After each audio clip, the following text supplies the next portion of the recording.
그런 의도를 위해서 만들어내는 병들, 그거를 이제 2차 이득을 위한 정신과적인 증상이라고 하기도 하는데, 어떻게 보면 안녕하세요, 정신과 의사 노승훈입니다. 이제 그 패션 우울증이라는 말 혹시 들어보셨나요? 네, 들어봤어요. 저도 제 친구한테 처음 듣고 깜짝 놀랐던 그런 기억이 있는데요. 패션 공황, 패션 우울증 이런 이야기를 하더라고요. 그래서 야, 요즘에는 별 단어가 다 있구나, 어떻게 정신과 질환에다가도 이런 단어를 붙이는지 그런 생각을 했었는데, 좀 이해가 되기도 하고 또 재밌는 부분도 있는 것 같기도 하고, 이런 부분들 좀 문제다 이런 싶은 부분도 있더라고요. 그래서 오늘은 패션 우울증에 대한 이야기를 한번 진행해 보도록 하겠습니다. 패션 우울증 정확한 진단명은 아닌 것 같은데 정확히 어떤 증상인가요? 예전에도 비슷한 게 있었어요. 학창시절 때를 떠올려 보면은 좀 독특한 주제에 심취해 있는 그런 친구들이 한두 명씩은 있었거든요. 판타지 소설 이야기를 하기도 하고 암흑 세계에 대한 이야기를 하기도 하고, 그러면서 자해를 하거나 SNS, 인터넷에 올리기도 했었는데, 그때는 그냥 장난스럽게 했던 거기 때문에 별다른 이슈화가 되지는 않았던 것 같은데, 요즘에는 자기 스스로 우울감이 있다고 여기면서 관심을 받기 위해서 그거를 SNS에 올리거나 인터넷 커뮤니티에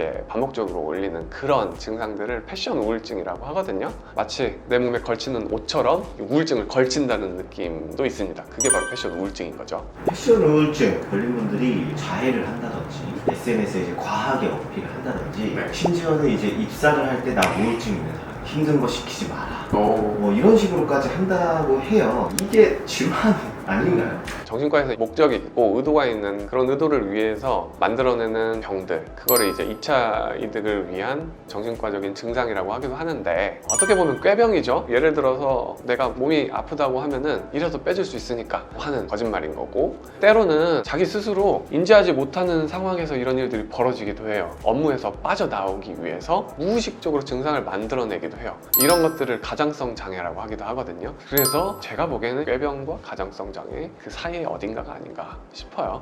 애정결핍인 것 같기도 하고, 아니면 조금 심해지면 리플리 증후군 같을 수도 있겠다 생각이 드는데 아니에요? 정도의 차이인 것 같은데, 패션 우울증 이런 증상들을 SNS에 올리면은 물론 어떤 금전적인 이득을 취할 수 있는 건 아닐 거고요. 다른 사람의 그냥 관심을 끄는 것 정도일 거고, 놀이문화의 일부로서 그렇게 하는 측면도 있거든요. 사기꾼이라고 보기도 힘들고, 리플리 증후군은 사기 행각을 벌이는 거거든요. 그래서 다른 사람들에게 정말 심각한 타격을 입히는 질환인데, 패션 우울증은 그 정도는 아닌 것 같고요. 말 그대로 관심 끌기, 인스타 팔로워 수 늘리기 이런 정도에 그치는 것이 아닌가. 그래서 아직까지는 그렇게 큰 문제가 되고 있지는 않고 지나가는 것이 아닌가, 그런 생각도 들어요. 증상도 계속되고 오래 간다라고 하면 아무래도 좀 치료를 받는 게 좋을까요? 저는요, 우울증의 전조 증상일 수도 있겠다라는 생각이 들어요. 사실 심각한 우울증은요, 패션 우울증이랑은 전혀 달라요. SNS에 올릴 필요도 없어요. 왜냐면 그럴 힘도 없고 그럴 기운도 없어요. 우울증에 걸리면 모든 일들이 만사가 귀찮아지고 힘들고 피곤하고, 인터넷을 하는 것 자체도 지겹고 재미가 없어져요. SNS도 당연히 재미가 없어지겠죠. 패션 우울증과는 전혀 다른 별개 질환인 건 맞는데, 패션 우울증을 보이는 친구들 중에서도 우울증의 초기 증상인 친구들도 분명히 있을 거예요. 내 마음 상태가 혼란스러운 그런 상황인데, 그것들을 이겨내기 위해서 다른 사람들이 하는 행동들을 흉내내다가 그게 치료가 되지 않아서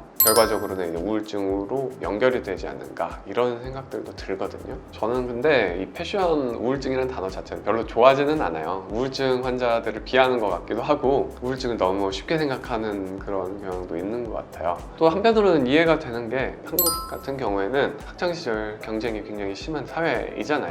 그러다 보니까 이런 마음들을 표출하기도 힘들고 안 하기도 어려워요. 왜냐면 모든 친구들이 다 그런 문화에 따라가고 있기 때문에 본인 스스로 해결할 수 없는 그런 상황이기도 하거든요. 그러다 보니까 나타나는 하나의 정신과적인 증상일 수도 있겠다. 이게 건강에는 별로 좋지는 않아요. 왜냐면 자기 스스로를 우울하게 생각하다 보면 진짜로 우울증에 걸리기도 하고, SNS에 올리기 위해서는 겉으로 보여지는 게 있어야 되니까 우울증에서 보여질 수 있는 것 중에 하나는 자해 행동밖에 없거든요. 그래서 그런 자해 행동들을 자꾸 올리게 되는데 굉장히 건강상에도 위험하고, 남들이 보기에도 우울감을 전파시키는 좋지 않은 행동이에요. 그래서 절대 하지 않으셨으면 좋겠고요. 다른 좋은 방법으로 갈등이나 우울감을 해소하셨으면 하는 바람입니다. 이상 정신과 의사 노승훈이었습니다. 감사합니다.